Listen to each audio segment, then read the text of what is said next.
Stop slipping and stop cutting your socks. We have 15 different color options between 3 grip socks and 2 sleeve types. Something for everybody at a price that just makes sense. Available now at puregripsocks.com.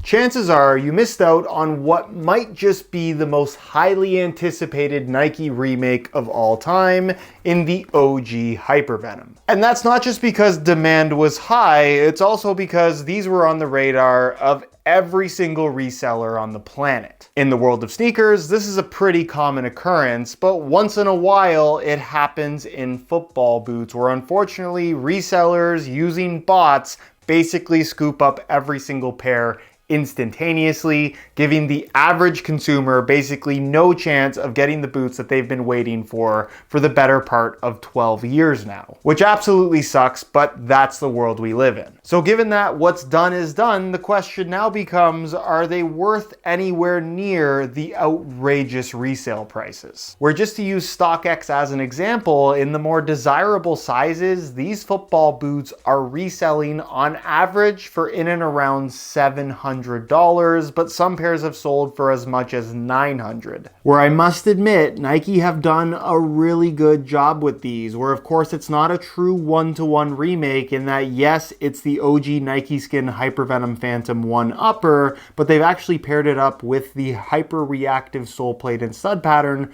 from the 3rd generation Hypervenom Phantom 3, which I would argue is actually better than what was featured on Phantom 1 and 2. Nonetheless, Nike is pretty good at remakes, other than the recent Vapor 1 blunder with that unusually wide and open shaped heel, the CTR 360 Maestri 3, the T90 Laser 1, the Nike Tiempo Legend 1. All of those remakes have been outstanding and very true to the OG. These are no different. However, should you go out and pay $700+ for these? In all honesty, even if they're your all-time favorite football boots, and they're pretty up there for me as well, there is absolutely no reason anybody should pay that much for any single pair of football boots unless they're match worn in a World Cup final by your all-time favorite player and autographed. For a regular pair of limited edition football boots, $700+ is absolutely ridiculous. Where it must be said, these did just come out, so obviously hype is at an all-time high, and it's possible that in a month or two, demand will settle down and prices will drop a little bit. But even at $500, given that these retail for $260, the normal high-end football boot price from Nike, at double retail, I still honestly don't believe these are worth it. And unfortunately, the same can be said about the blue pair that changes color when it gets wet. Super cool football boots, but again, reselling for $700+, which in no universe do I ever think that'll be worth it for a pair of football boots that you intend on playing. And if you're a collector and money is no object, then by all means go ahead and get a pair if you missed out. But for the average person, if you just want a great pair of high-end football boots, while I think this is a really great and, dare I say, pretty special pair, even compared to all the current options that are out there, I just don't think that they're effectively worth double the price of every alternative that is readily available. Where at this point you've probably watched a bunch of different videos on the Phantom 1, so I don't need to tell you that the upper feels fantastic. Very true to the original, with only realistically 2 main differences that I could find that at the end of the day are pretty minor, actually 3. The first of which is the heel liner that looks like a smooth synthetic leather but has a little bit of like a micro suede texture to it. It's actually more premium than what would have been featured on the original and just grips your heel a little bit better. So I actually think that's a nice change. The other difference is going to be the insole. That is now basically the insole from the Hypervenom Phantom 3 rather than the Phantom 1. So it's hard to say that that's truly a difference coming from the OG pair, but nonetheless, it's made from a nicely padded ortholite material, and again, nicer than what would have been found on the original. With the third difference being the way that it's internally reinforced, where you can see there's a thin layer of microfiber with little kind of finger length cutouts on either side. On the Remake, you have it on both the lateral and medial side of the upper internally, where on an OG pair, I have this pair in blue, you can see that those cutouts are there, but there's also these little kind of perforations above the finger length cutouts to remove even more structure from the upper, hence why this is a football boot that was notorious for overstretching. Luckily, that extra bit of reinforcement does not seem to take away from the incredible softness and pliability of this OG Nike Skin upper. When you put these on your feet, they genuinely do feel exactly like the originals, or as close to it as you possibly could have hoped for. Again, pairing it up with the Phantom 3 hyper reactive sole plate, I actually think was a pretty good move in terms of the final product and how it actually feels on feet. This sole plate is a little bit more flexible, slightly thicker and more solid feeling as well, but in general, I just think better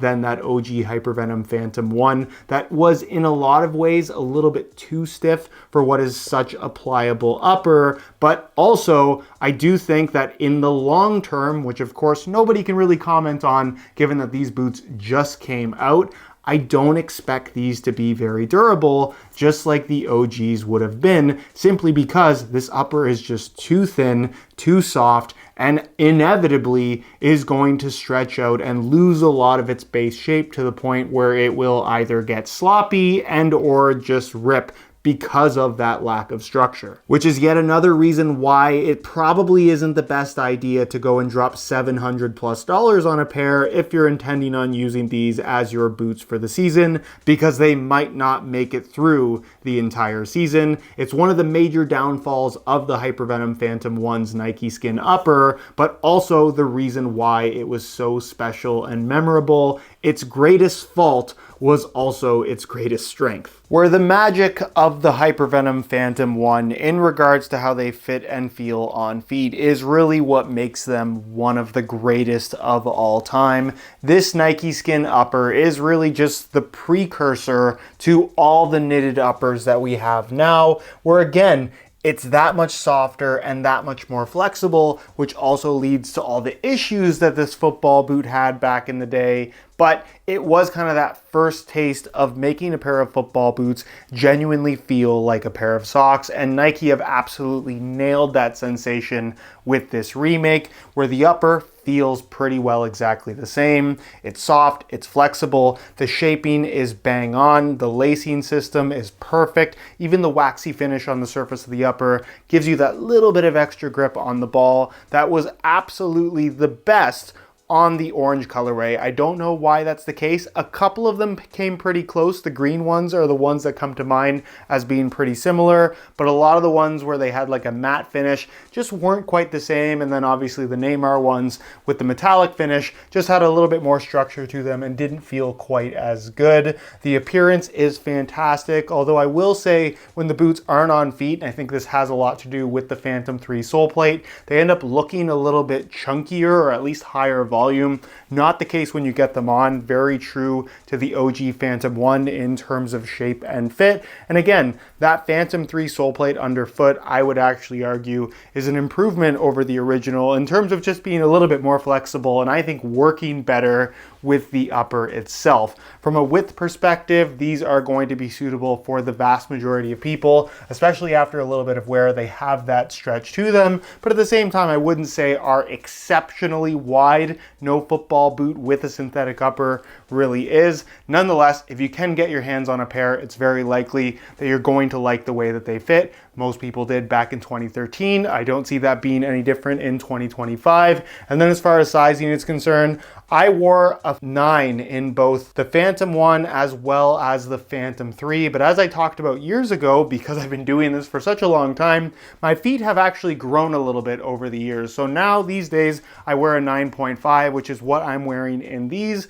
and the fit in length seems to be perfect. I really wouldn't want them to be any smaller or bigger. So like pretty well every Nike boot at the moment, if you are looking to get a pair in the resale market, which I wouldn't necessarily recommend, going true to size is your best bet to achieve the right fit in terms of length. But there you have it, the remake of all remakes. We can only hope that Nike releases these in tons of new colorways as time goes on. I doubt that's going to happen. I think this is something that they'll bring out once in a while, but maybe after seeing the demand between these two drops, it's something that they'll do more frequently. And if they continue to do it more frequently, hopefully demand will lower a little bit and the people that really want to get a pair will finally be able to at least somewhere near the normal retail price. For now though, as good as I think they are, they're simply not worth it.